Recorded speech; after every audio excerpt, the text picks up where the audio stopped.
Well, welcome back, everyone. I know there's been some rich discussion and people are still filtering in and out here in the main room, but I thought it would be great to hear first from our learner group. I popped into part of the conversation, and it was very dynamic. And so I'm wondering if we can have them jump on with us and share some of the highlights of their conversation.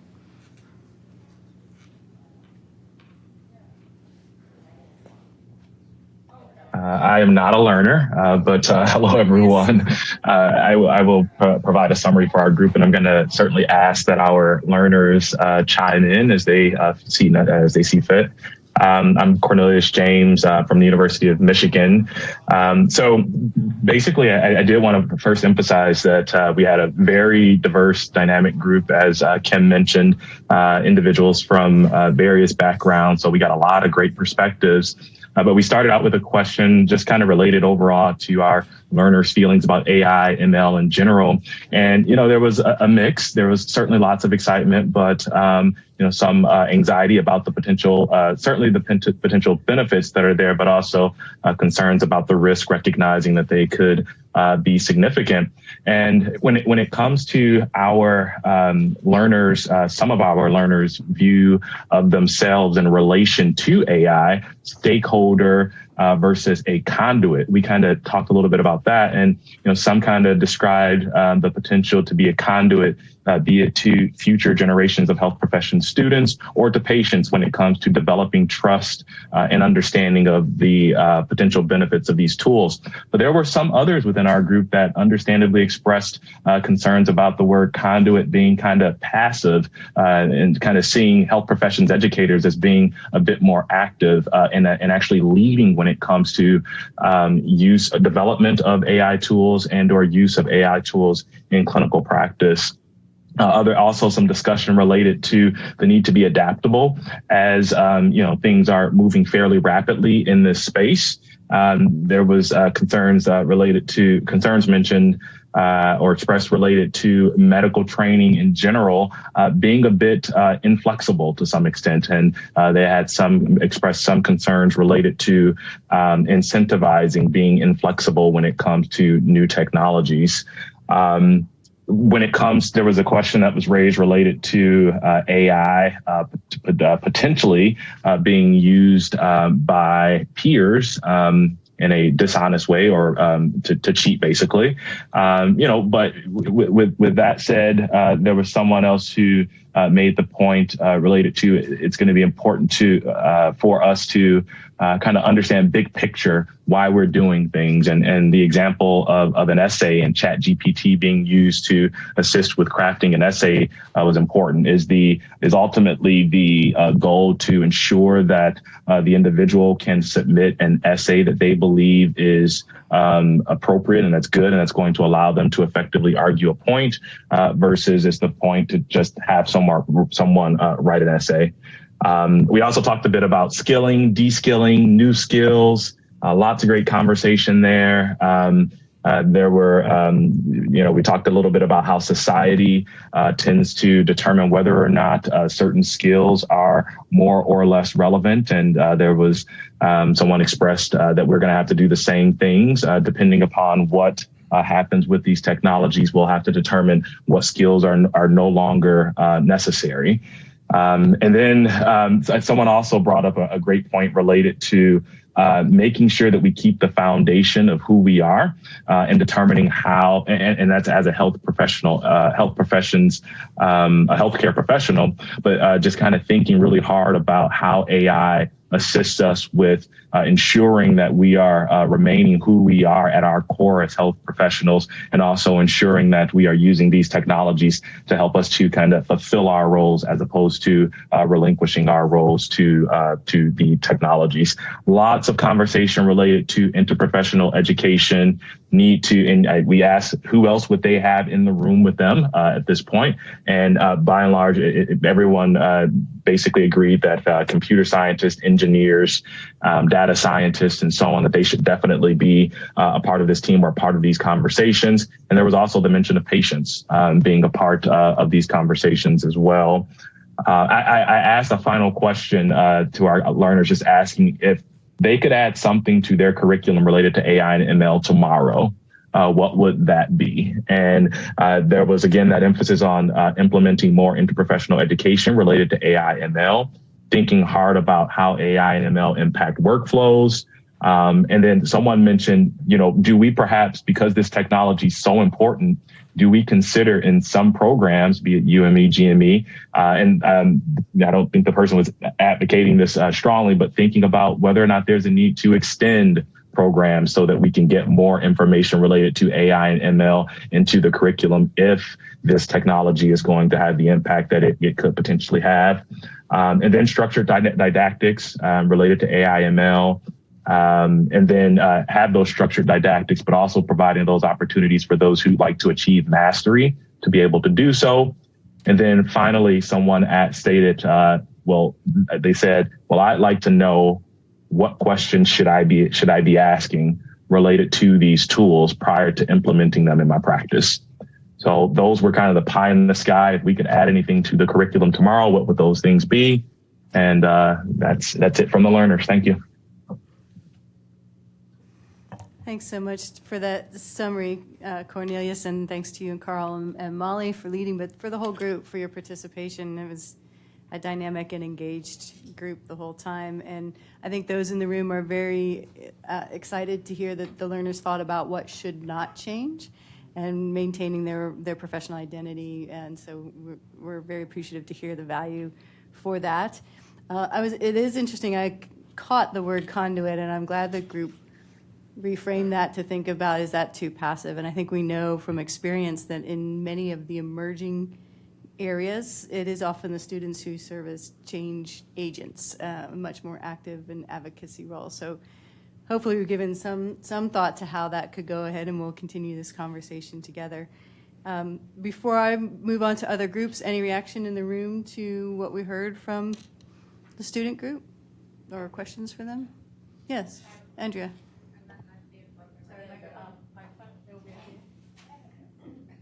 I'm not to be a broken record, but I'm really curious to hear when you talked about interprofessional education being a way to teach and learn this. Can you give me a little bit, not a huge picture, but a little bit more of the picture of what you envision as students that would look like?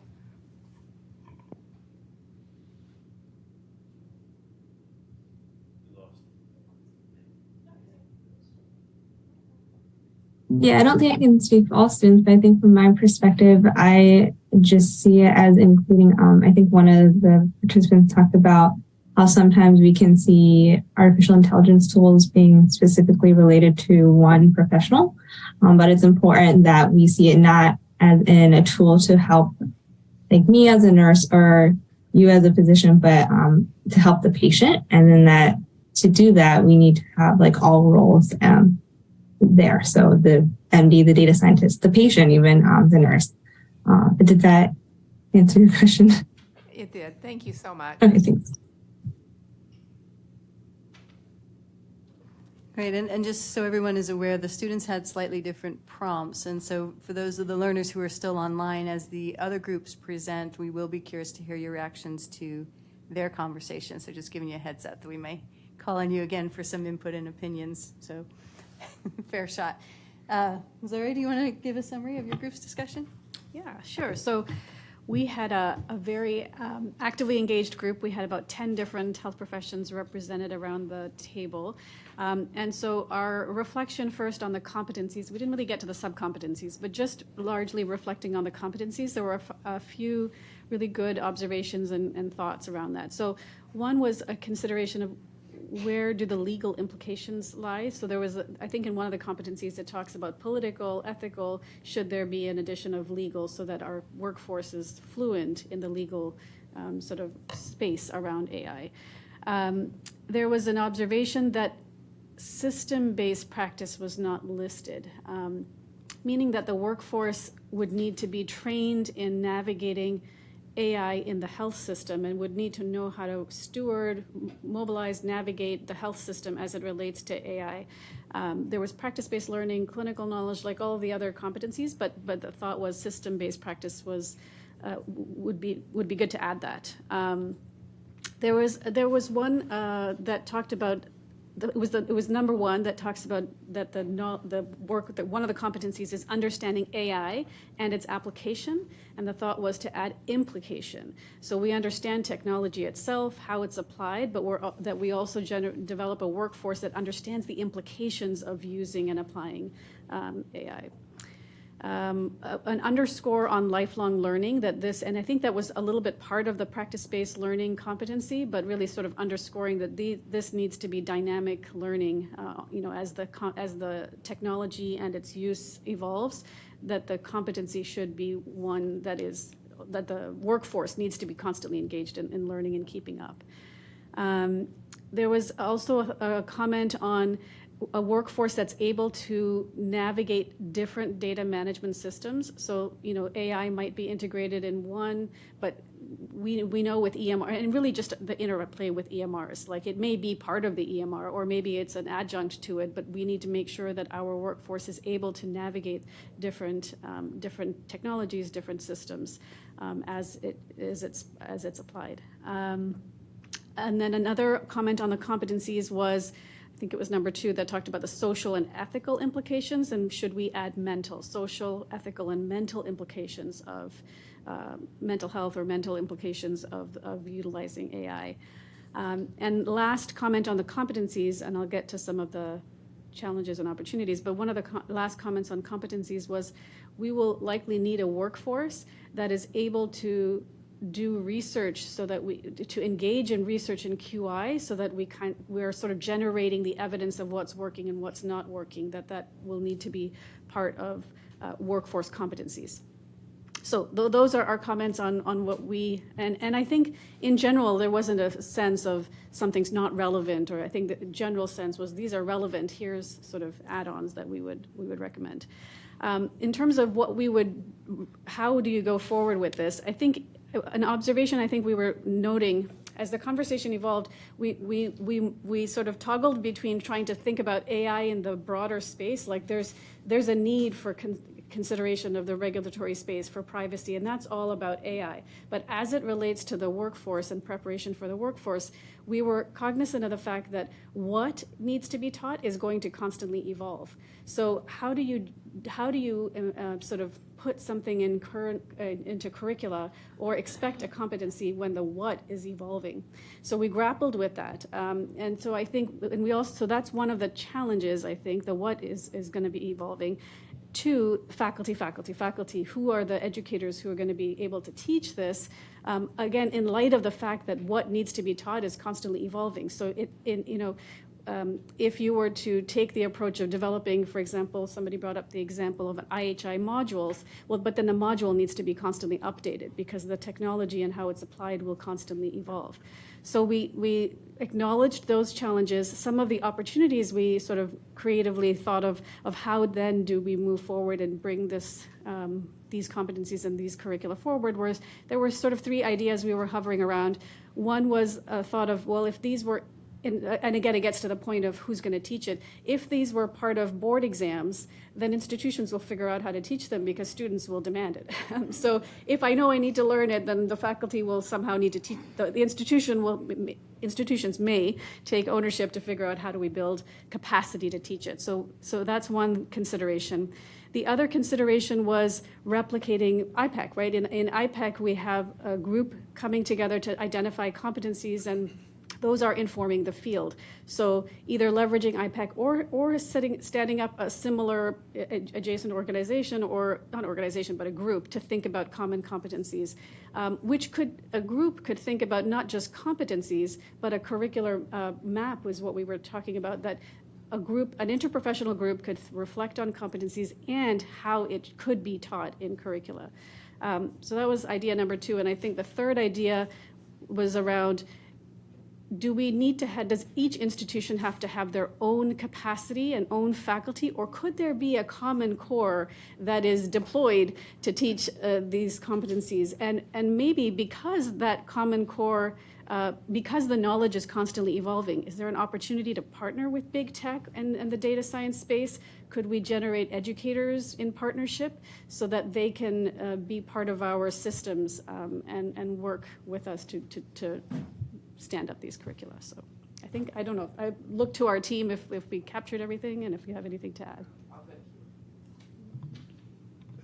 So before we dive into discussion, maybe, Carol, we should hear from your group as well, because there may be some common shared themes. Yeah, thanks, Kim. So there are some common themes, and our group really had quite the discussion. So I'm going to try to go in order, although I'll admit our room talked backwards, probably through the questions. But I'm going to focus first on the competencies, and we felt we also had representation from different professions. We also felt that the framing of the 6 competencies were, for the most part, more than adequate. And then again, we did look at some of the subdomains. The one we brought up or felt that could be better articulated, much like you all did legal, was safety. It is called out in one of them, in number 3, the AI enhanced clinical encounters. It does say safety, but it doesn't really dig into safety beyond it. So we felt that there was a subcompetency that could be added. I think we refer to it as number 8.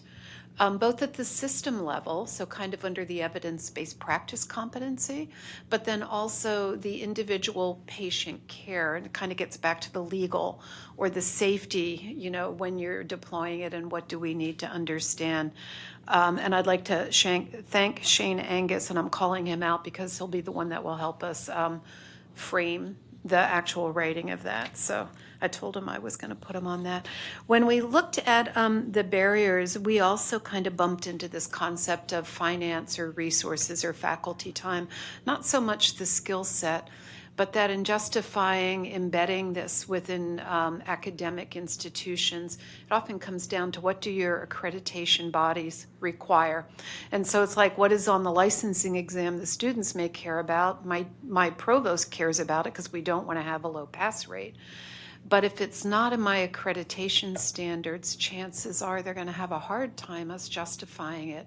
So how could we, as a group, either advocate across accreditation standards, or could we develop or think about some talking points or some common materials that we could all very quickly bring back? Because we know accreditation standards change, and then it takes a while for the institution maybe to respond. But we also felt that there were a lot of opportunities, and I think we almost started there first because we feel that as it's been framed, this is a call to action, is that, just like big data changes at a high volume, high variability, high velocity, AI is also. And it may not be so much about teaching the individual technologies, but a structure for evaluating the aspect of them, just like when a new healthcare tool, maybe a piece of hardware or maybe a modality come in, people need to know what they need to understand about new technology, so really framing teaching that way. But we did feel the concept of really us being in the game as early as possible, equity first, and we need to be at the table. And it's not just us as healthcare professionals, it's our patients and it's our communities that we impact, and that we could be a force to bring all of us to bear on what really to date is a discussion maybe between government, but certainly between a lot of our private entities and our corporations that have the breadth, and they're looking to leverage, to help, maybe to exploit a little bit. That's a little bit of a strong word. But that technology within a domain that we all feel passionate about. So this concept of coming back to really making sure that we act on this opportunity to have competent caregivers within capable systems within an equitable world of healthcare in general.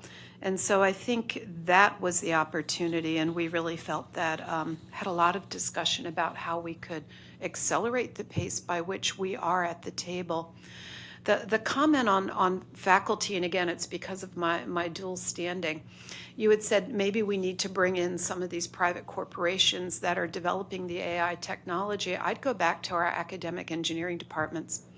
So there are many of them in the US that are at the forefront of developing AI and data visualizations and tools, and are working with some of our EMR vendors to better do that. And so I think that may be also another source that's a little bit more accessible, because within academic institutions we're taught we should play together with other departments. maybe first. So I think that would be a good place to go. And I am just going to pause there. Is there anything I missed highlighting from the members of my group? Bonnie, Steve, Allison, Stephanie, anything? Shane? All right, then I'll close there. Thanks, Carol. So we'll open it up for general discussion, but I guess on first glance, I didn't hear any naysayers, so everyone's adding to the list as opposed to saying we shouldn't do this. So I think we made some strides in that regard, just saying this is something that we want to collectively work on. And I'm hearing the idea of perhaps developing our faculty and our leadership first to get up to speed. And that was my personal experience, honestly. The more I learned, the greater sense of urgency I had. I think so that sounds like a wonderful starting point. Reactions from the group or thoughts after hearing from both of the groups thinking about the competency list? Any other reflections?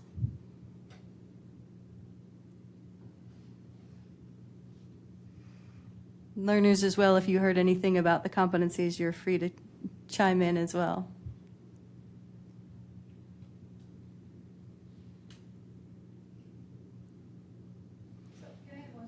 Sure. It's sort of it's a continuation, I guess. So the other thing that we talked about is both ends of the spectrum. And so I forget who said it, but the idea of, I mean, we can stick to these, revise and stick to these core competencies, but also potentially building some language around, what are the pre-health competencies?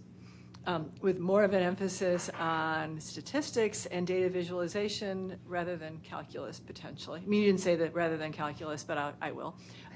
But sort of talking about that, and as health professions education changes, do we need to, comment on that? And then I think the other part was, and Bonnie brought this up, is as we think about developing this cadre of experts, so the competencies that are written are foundational and then a little bit more advanced. But do we actually want to promulgate the idea of truly advanced people in this space? So advance the idea of fellowships. It harkens back to there are fellowships in safety, there's fellowships in quality, there's fellowships in informatics. We probably need that as well, but less MD-centric potentially and more interprofessional were two things that other people said in our conversation that really resonated for me sort of around the competencies. Yeah, I love the reminder to think across the continuum, and everyone's talked about you can only put so much into a given curricular space, and so how does this change what we need at entry, but then also what pieces of this are truly foundational. I think a lot of the concerns yesterday, to me, is the core that we'll get more understanding of it, but those issues will always be there, and so that seems like a very logical starting point. And then as people go into different disciplines, learning more specifically about applications in their field may make sense. And so I like the idea of metering this out across the continuum. The training fellowships, so that is the one thing that our group found at the AMA when we surveyed looking at basically just public websites of medical schools. This was specific to medicine. To look for whether this was represented in the curriculum. It usually was represented in specialized tracks or electives. And so I think that is growing, and there's a student network. Some of them are part of this group that have already on their own connected across the country and are looking to build those experiences for those who really will be our leaders in this space. So I agree, developing those more and formalizing those, there's definitely an appetite out there for it. And then thinking about what do we all need to try to incorporate and how to move forward doing that. Other thoughts? Yeah, sorry. I love the idea of fellowship. I'm taking that a step further, thinking what's the career path? Where do these individuals find themselves after? Is there a chief AI officer of hospital systems? Is there an educator pathway that we might need to carve out, and so promotion criteria? Just like how do we ensure that there's a pathway for these learned individuals in our systems? I think, and I think it would be important. I love the idea of the fellowships. Like that really just did it. It would be great if the fellowships were interprofessional. So if we, as a group, came together and decided that we wanted to do this, And so that we're moving in the space together and creating this pathway together across disciplines. I absolutely love that idea. I think that probably the nidus for that maybe may exist in some of the clinical informatics fellowships. And informatics, of course, is not totally the same as AI, but I think growing on that model or building on that model, but certainly expanding the number of spots that are available, I think, and truly making it interprofessional. But I think that those are, I agree, will probably end up being the people who might be a chief AI officer. And, but I also think courses, a lot of us did the Harvard Macy programs, and really developed skills and knowledge as educators there. But programs also kind of short of the fellowship level for people who want to serve on hospital committees or be part of that infrastructure and part of the evaluation team. I think something like a couple of different levels might be helpful. That's a great point. So the informed citizen beyond the foundation, and people were talking about how do we weave in the foundation for all students of what they need. And I think that there are opportunities. As I hear some of the concerns around AI, we have elements of our existing educational programs that touch on those things. And so can we at least start peppering it in here and there? So we had a lot of conversation about critical thinking today. And so if you are doing something around, clinical reasoning, can you in that mention that these tools are coming and they're being used in different ways in different settings, and not have to have a whole separate session, but at least start to highlight it. I know Cornelius is doing this, as I mentioned, in his teaching around evidence-based medicine. When we teach about ethics and professional responsibility and accountability, we could pepper this in here and there until we get our feet under us and at least raise some awareness and get it infiltrated a bit. Well, and Kim, thinking about that, the other place it could be peppered, at least amongst many of our professions, is we often have an evidence-based practice kind of sequencing. And so right there, this is evidence, be it for better or for worse, that's being generated by AI technology. So that could be another place, as you say, we could pepper it in the curriculum, is let's look at the evidence behind some of these tools as well. I love the idea of fellowship. Thank you, Allison, for bringing that up. That's brilliant. So what we haven't had a chance to get into the last couple of days that is also a very intriguing topic, and maybe we can just highlight, it's probably worthy of a whole nother session, is the flip side of how can we use AI to innovate in the way we educate our health professions. And it's popped up here and there, and some of the learners raised it. And so I don't want to, if people just want to share we have limited time, but just big ideas that you see emerging about how this could help our work as educators and what improvements we might seek. Yes. I see it in clinical case planning. I think that's a fun way to do it. I've dabbled a little bit, and the answers are pretty close. They're not there, but the answers are pretty close, and so it brings up some great discussion pieces about what evidence sources one's using and how you're implementing that. So that's where I see it as an early opportunity. So just to clarify, you would have the learners use an AI tool and then critique it, discuss a case plan for a patient's needs, whatever they might be, within the healthcare sphere, and then utilizing that in a discussion piece in a work group.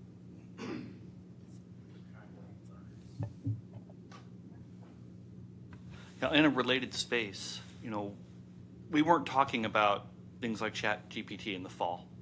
And now it's a statement in the syllabus that we've recommended in every single program in my college. We're, as educators, very concerned about students using this as a substitute for their own ideas. And I think there's an opportunity to flip that on its head. And instead of being fearful or trying to figure out if students are using ChatGPT instead of giving you their own understanding, is to make them use Chat GPT and then critique the answers that they get. And dig into the evidence and decide, is this actually supported, is it not supported, and why?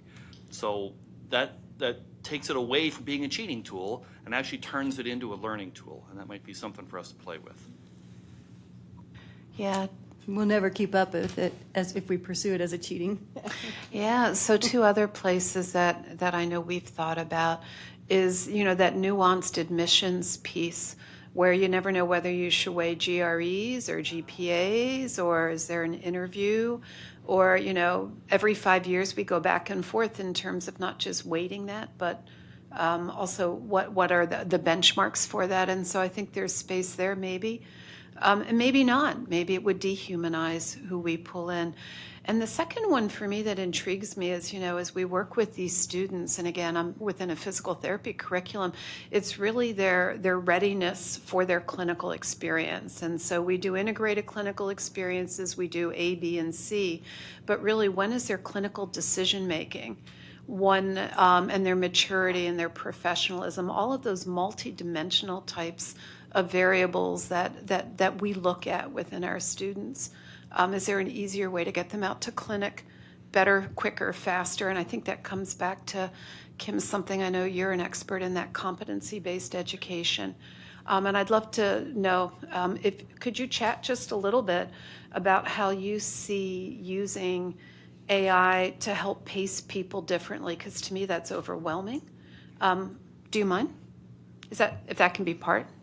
I can say a few quick things, but just first on your point around selection, I wanted to highlight that Mark Chirola at NYU School of Medicine has been trying to use AI to do a more holistic screening. Many of us do a holistic review when we get to the point of interviews, but they're trying to use AI to engage broader aspects of the application to see who even gets granted an interview, and so it's really intriguing work, and they're relating it to downstream outcomes of the performance. I'm super excited about the potential of more what we're calling precision education at the American Medical Association, this notion of the right training for the right person at the right moment in time, but that does require a significant overhaul and of the way we go about the education process and the infrastructure of assessment in particular. And so in competency-based assessment programs that are really implementing with rigor, they have the same standards of performance across all courses throughout the entire length of the training program. And so that allows you then to create dashboards of performance. And at first those look like scatter plots. They look very messy because students are assessed by different people in different settings and different challenging of context. But when you start to gather enough of those data points, you can see trends and signals. And if you empower the learner to look at that data and make meaning of it and decide which pieces of the assessment really do ring true to them, then you can start to dial in. And rather than someone repeating a course, if there's a specific aspect that they really needed more development on, you can pursue that in the next course, perhaps. Or you can say someone is ready for placement. We started to see over time less noise in the signal. So regardless of who evaluating them and what setting they were in, it was more consistent. That's probably someone who's ready then to advance to a more challenging setting. And so there is a lot of potential there. I think the first step, though, is that shared language across the continuum of the shared measurements so that those dashboards can have meaning. But you could envision an AI process behind a dashboard like that would be able to say, hey, we don't have enough data about your ability to communicate with a patient in a really difficult situation.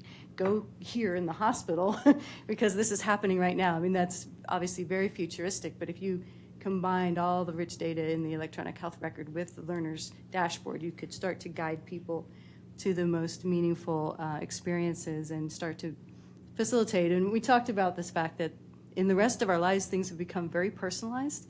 We're used to customized recommendations coming to us, and the students don't see that. They're still pretty much a production line approach. Obviously, we care about them deeply, and I don't want to trivialize that. But for the most part, it's what most students would need as opposed to really tailoring it. So I think there is exciting potential there. Bonnie? I just want to pick up also though on that education part, right? I just want to pick up on the continuing education part, because I think there's a lot of opportunity there to kind of integrate, say, with an electronic health record, and, can you see what kind of best practice alerts people have been getting, and based on signals like that, or even read ICD-10 codes and say, you might be interested in.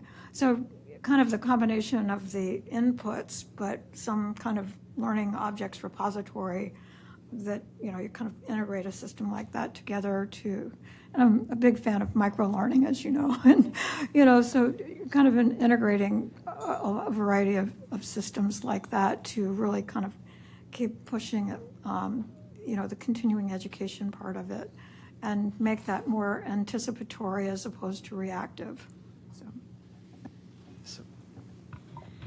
So this is more for administrators than for educators, but recruitment, using AI as a way to really provide information about education and career pathways for healthcare amongst those who wouldn't have access to it. So I see that as definitely a plus.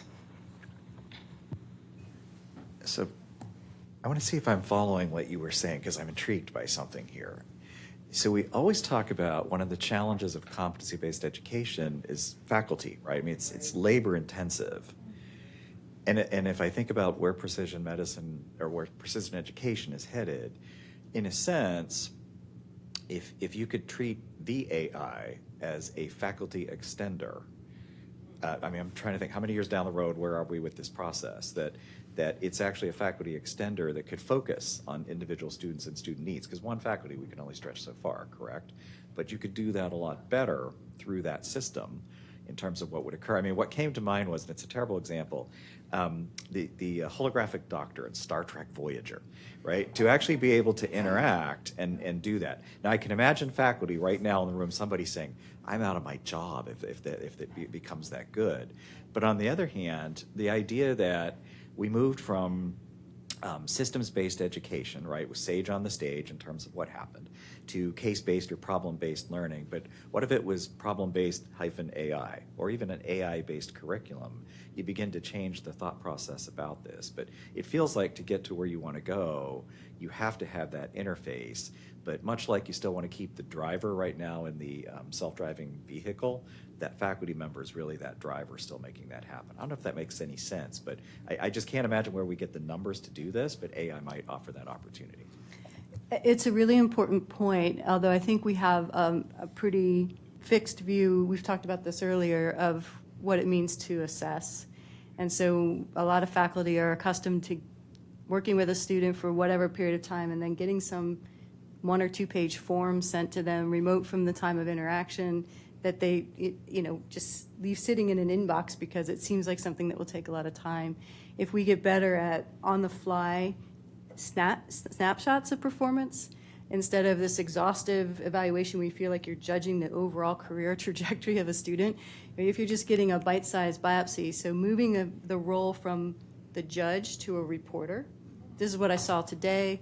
So I think there's some creative ways that we could gather more of this data in a way that isn't overly burdensome and actually may be more rewarding in real time for everybody involved in the process, especially if the dashboard is able to say, don't spend 10 minutes talking to them about their communication skills. We know they're awesome about that already. Right. They need to work on their clinical reasoning. Why don't you focus on that faculty member? And so you could help strategize the time that we do invest, hopefully. But there is some opportunity in the future for stand-in. One of the cool applications being used now is having AI listen to a doctor-patient encounter and scribe the note, and actually capable of putting things in different areas. There is also sentiment analysis available, and so AI could give you feedback to say, you really missed an opportunity to express empathy with this patient at this timestamp of that encounter. They sent out, a plea for some help or a concern, and you kind of railroaded right through it. So that is already out there and in development. So you could have some coaching that doesn't require live faculty time to observe, at least to raise a concern, and then, if you have questions about it, you could go back and review that with a faculty member. So I think there's ways we can be better at the human time that we use now, and then there are ways that we can envision in the future changing it significantly. But lots of exciting stuff. I think we're supposed to wrap up, though. I just want to say, Yeah, like, tell this is completely blowing my mind. So social work, we do competency-based curriculum. That's all of our programs are. And Dawn and I, we're going to talk about that a little bit later. But I'm looking at the implications of this with, like, the dashboard that you were talking about. We're in a discussion right now about what's the best way to assess whether someone who graduates with a social work degree is able to practice at the entry level. Mm-hmm. Is an exam the best way to do it, or is the competency-based assessment the best way to do it? And I can definitely see that this kind of dashboard, this kind of analysis, AI analysis on competencies, has some potential to really help us in that discussion, to show that competency-based assessments really do show more. So yeah, great idea. Love that. Well, and there's obviously we have much to learn there. There's risk of bias and quality and consistency that we have to work through. But yeah, there's definitely potential. Yeah, so thanks everyone for actually not just a really engaging discussion, but one I think that's helping move us forward. And when I look at how far we've come maybe from 2 weeks ago where we were just kind of covering, what is AI, to really even yesterday, today, and really coming up with some of the key opportunities and challenges and places where we can all leverage what each of us have already brought to the table. I think we're in a really good position. I want to thank everyone for joining both in person and virtual. I think it's really added to the conversation. Again, I want to thank the Workshop Planning Committee for their continued efforts and the Global Forum in Innovation and Health Professional Education for just their support of this. I want to remind everyone that we are supposed to have a closing session on all of this in April. So it's going to give everyone a chance to kind of go through and sort through this and maybe look through those competencies and reflect back on some of the topics that are really critical, but we may have only given 2 or 3 minutes of discussion on. So maybe fellowship, maybe competency-based, maybe ethics, maybe stakeholder, maybe leveraging policies to get us on into, at the table with the individuals that are really, the racehorses way ahead of us in terms of the technology. We need to be there to inform that. So we will be back in touch regarding the date of that. We're looking at mid-April. Feel free to provide us any input, and then we'll announce it. So that's all I have. I want to really thank Kim for just being a great facilitator the last 2 days, as well as Zora for just supporting that workshop, and for all of you for your honest input. Thank you.